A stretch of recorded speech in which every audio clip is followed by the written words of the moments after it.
I don't know if you talked about this. I came in a little bit late. Shame on you. Yeah, I've heard a couple times, reading a couple books, watching a couple movies, but they always talk about folding the steel to make the sword. What is the purpose of folding the steel? All right. The folding of steel is something that is very popularized by the Japanese method of making swords. The Japanese method of making of swords was developed because they had very poor quality pig iron. Basically, their smelting process left them with a lot of pig iron, which is something that's really, really, really, really, really high in carbon and impossible to work, really. You know, it's just, so they would basically take this and they would draw it out, cut it, fold it, draw it out, cut it, fold it, you know, and keep doing that. And this process basically removed a lot of that carbon and lowered it to the point where it was actually steel. You know, sometimes we get it wrong and we say that they were trying to add carbon. That's incorrect. They were blasting out carbon and turning it into steel. Pig iron is really high in carbon, regular iron, absence of carbon. And in between you have steel. Anything, it's an iron sandwich. Yeah. It tastes terrible. Yes. So like that was developed to basically remove carbon, make it into steel, make it into a higher quality metal. And their method of folding steel and the way they heat treat produces a specific kind of blade to be used a very specific way. There's also a lot of other cultures that did, what's the word I'm looking folding. for? Not laminate. folding. Well, laminate, but mechanical Damascus, which is basically forge welding. The Vikings being one of them. You're forge welding steels together. So they would twist them, you know, they'd forge weld them together, twist them up, and forge weld some other things onto it. And basically combining, like, some would combine really low quality, like an iron core, and then they would do laminates of, you know, slightly higher quality steel, and then an edge of really high carbon steel. And they would basically forge weld all of these together. And that's just another way of doing that. There's a lot of different ways of making, like, Damascus or mechanical Damascus and forge welding and folding of steel. Basically, folding of steel is just like another kind of Damascus. You're just basically using the same piece of steel. That's just one way to do it. If you're starting with a high-quality piece of steel already, you don't have to fold it. It's kind of pointless to just sit there and fold steel just to say, well, I folded this. You know, it's like an envelope made out of steel with nothing inside. But, you know, it's all about what you're trying to do, what you're working with, and where you want it to go, and you know, or if somebody orders something. I mean, if somebody paid me to fold a piece of steel out of what I normally use, I guess I'd do it. But I would first tell them, I'm like, you realize you're going to pay me like 3 times as much to do something I could do in half the time cheaper, right? All right, Just I just wanted to let you know. You know, because the quality of the steel that we're using nowadays, you know, is better.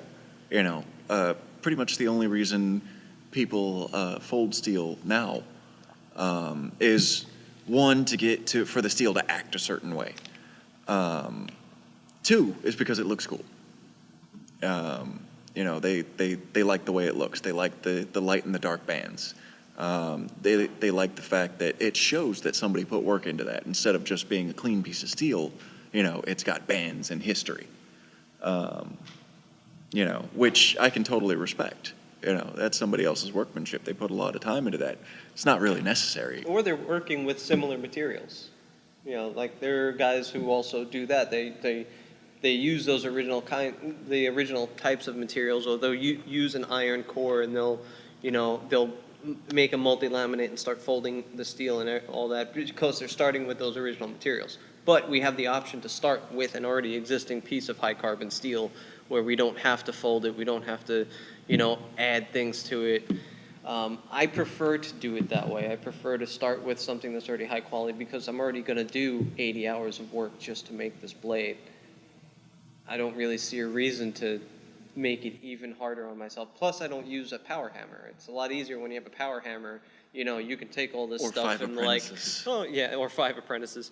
You know, and you know, like, oh, I'll just TIG weld these pieces of steel together, stick it in this. Well, I use a forge. What's another thing that cheaters use? I don't know what you're talking about. Those things. They'll use a gas forge, and I use a charcoal forge. Furnace. You know? Like it took a lot of work to get me to use an electric blower on my forge. I learned to forge on a hand pump bellows. Okay, remember the old style apprenticeship I told you about? Hand pump bellows. That was me. Yeah, poor life decisions. So But yeah, you know, you've got these guys. They have these furnaces. They TIG weld the pieces of steel together, stick it in the furnace, pull it out, stick it under the power hammer, and bang, bang, bang, bang, bang, back into the furnace. Personally, that scares the Bang. poop out of Yeah, me. they're really loud. They are like the first time I ever heard a power hammer, I was like somewhere else in the shop. It's like a gunshot going off. And like this thing started to go, it scared the I almost killed myself on something I was working on because I was like, what the hell is happening? Because I thought the whole place was gonna fall down and the world was exploding.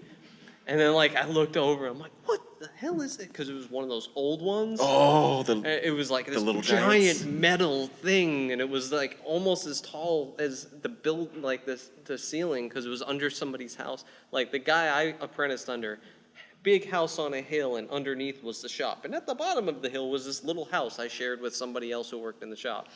Yeah, like out of a book. Back to the power hammer. And he was a prick.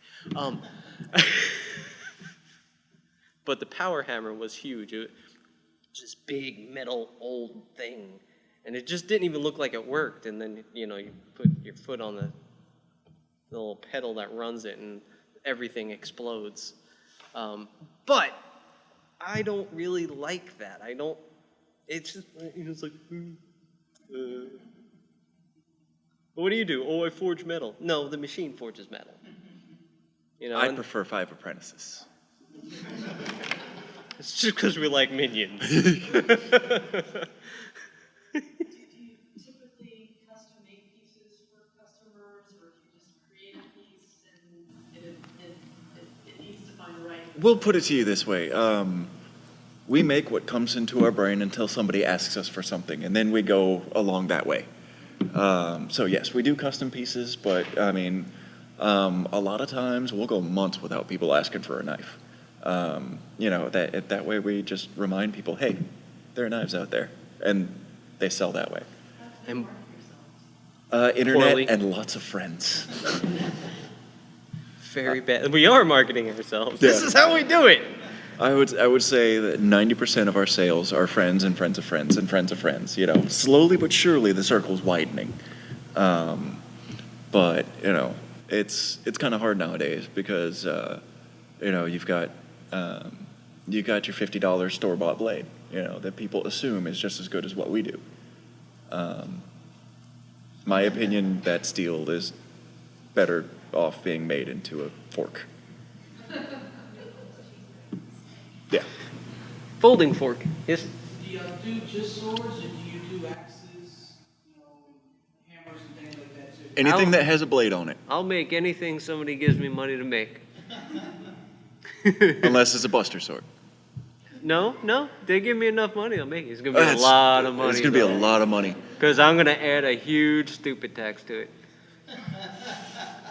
Huge. Because you gotta think, you try to make a sword that large, you gotta buy a new shop. Because your shop's not that big. You gotta buy new machines, because your machines aren't that big. I would just weld like. And then you handle gotta into buy a new car. house with what they're paying you, because that's just dumb. And then they gotta pay for the vacation I'm gonna take after doing it. Mm-hmm. Yeah. You guys ever see that YouTube program, Man at Arms? Moo. He does a lot of, he's a blacksmith, he does a lot of stuff old way and new way. And he makes whatever people on YouTube ask him to make. He made the Buster Sword actually last week. Last week. America's Shield, Kratos. I heard somebody mention this to me. It's actually pretty cool. You can actually see the guy actually trying to lift the sword that two people help lift it. There's this guy, he can actually, doesn't really take you too much, but it's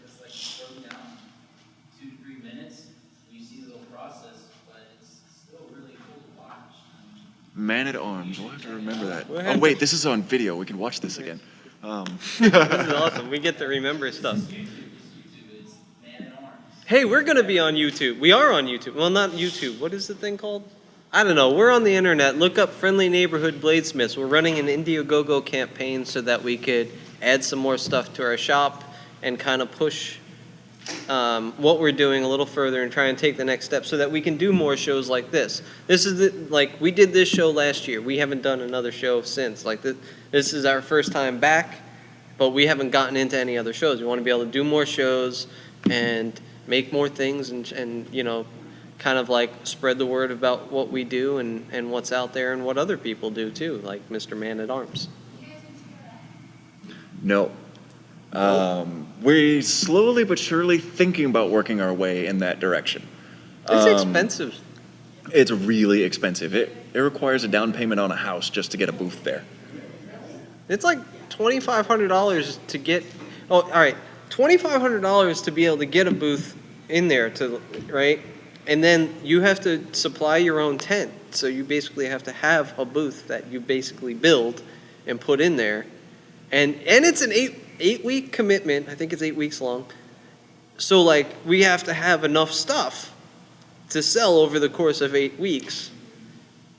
And so you're basically looking at about, I'd say, a $3,000 to $4,000 commitment to go in there, and you're going to be out of your shop for 8 weeks, pretty much. I mean, I used to sell at TRF, and that was another part of my apprenticeship. And that was, I worked in the shop from Tuesday until Friday morning.